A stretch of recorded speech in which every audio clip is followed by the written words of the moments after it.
길 위에 답이 있다 로드맨입니다. 북미 정상회담이 열릴 베트남.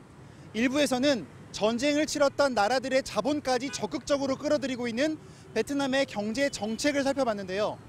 그렇다면 개혁 개방에 나선 베트남 사회는 문화적으로 또 정치적으로 어떻게 변하고 있을까요?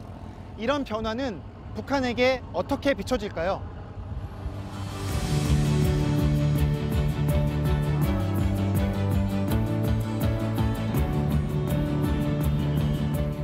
흔히 다낭하면 국내에서는 관광지로만 알려져 있는데요. 이곳이 베트남전 당시 최대 격전지였다는 사실은 많이 알려져 있지 않습니다.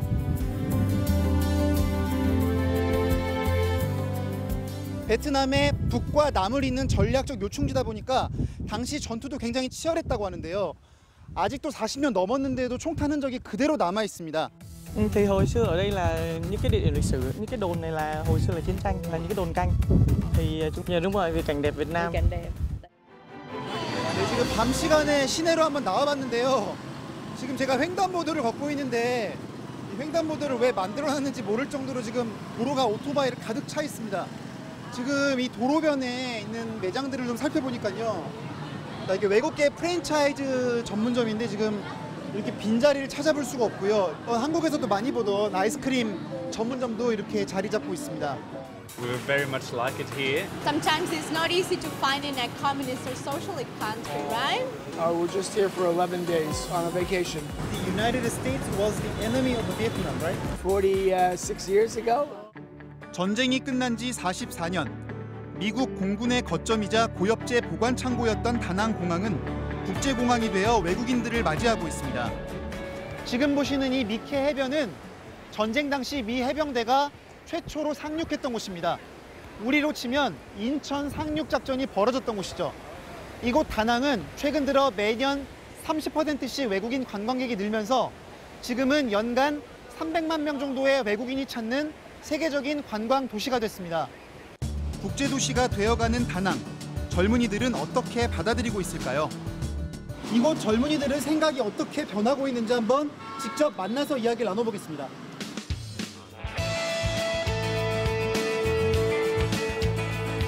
지금 한국어 발표 수업이 진행 중이라고 하는데요.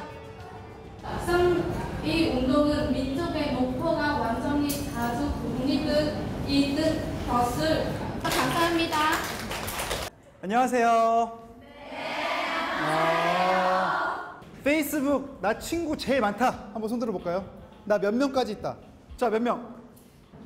1000명. 1000명 나왔습니다. 베트남에 투자하는 한국 회사들이 많이 들어갔잖아요. 그 한국어를 잘한다면 그 나중에 수익률이 높아질 거예요. 먹방하고 네. 그 로드맨 알아요, 혹시 로드맨? 노래? 로드맨. 몰라요. 제가 로드맨입니다. 다른 걸로는 이거예요.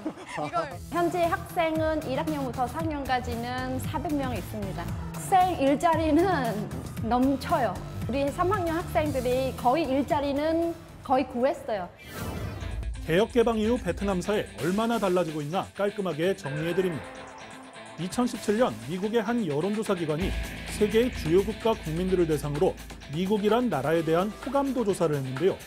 놀랍게도 미국을 제일 좋아한다고 답한 나라가 다름 아닌 베트남이었습니다.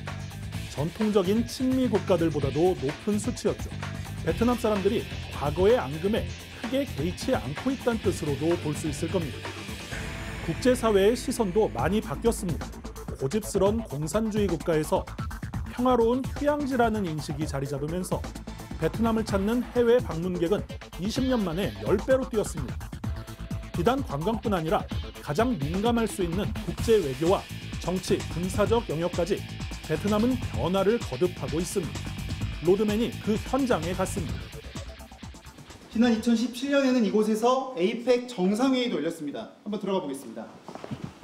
Excuse me, we are new team from South Korea. Yes, welcome to Intercontinental Danang. This is part of the summit building. You are standing on a very historical floor. Oh, really? Yes. So we're proud that we show the best of Vietnamese culture, Vietnamese hospitality to the world. 이렇게 개방되는 사회 분위기를 반영한 걸까요? 이곳은 다낭 시청사 건물입니다. 보통 시청이라고 하면 베트남에서 인민위원회라고 부르는데요. 이곳은 보시는 것처럼 인민이란 말이 보이지 않고요. 행정센터라고 이름을 바꿔놨습니다. Thì Đà Nẵng đã đăng cai được cái chương trình hội nghị về quốc tế APEC. An ninh cả Đà Nẵng rất là tốt. 가장 민감한 군사 정책에서도 변화가 감지됩니다. 이번에는 다낭항에 왔습니다. 지금 저 멀리 보이시는 저 항구에 지난해 미국의 항공모함인 칼빈 스노가 베트남전 종전 이후 43년 만에 처음으로 기항했는데요. 이번에는 친선이 목적이었습니다. 현재 중국과 벌이고 있는 남중국해에서의 그 영토 분쟁, 이 문제 미국을 통해서 좀 해결하려는 입장이 있습니다. 사회적, 문화적 개방을 넘어 정치적, 군사적으로도 변화를 추구하고 있는 베트남.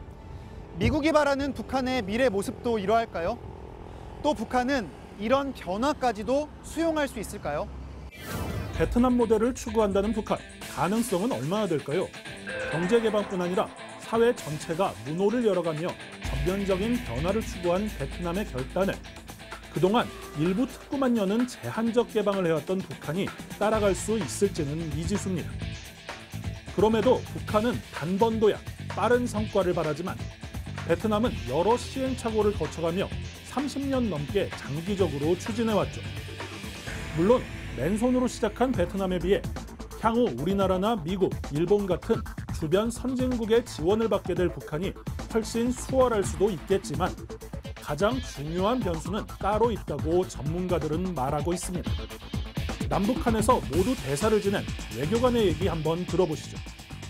북한은 체제 유지를 하면서 개혁 개방, 경제 개발 하려면은 아마 더 조심스럽다. 김정은 위원장은 과감하게 개혁 개방해야 한다. 북한식으로 한다 하더라도 해야 한다. 결단 내리면은 다 해결. 베트남 곳곳에서 경제적인 변화뿐 아니라 조화롭고 개방된 나라를 만들겠다는 의지를 엿볼 수 있었습니다. 북미 정상회담이 이제 얼마 남지 않았습니다. 베트남을 둘러볼 김정은 위원장은 어떤 결단을 내리게 될까요? 세계의 이목이 집중되고 있는 하노이에서 로드맨이었습니다.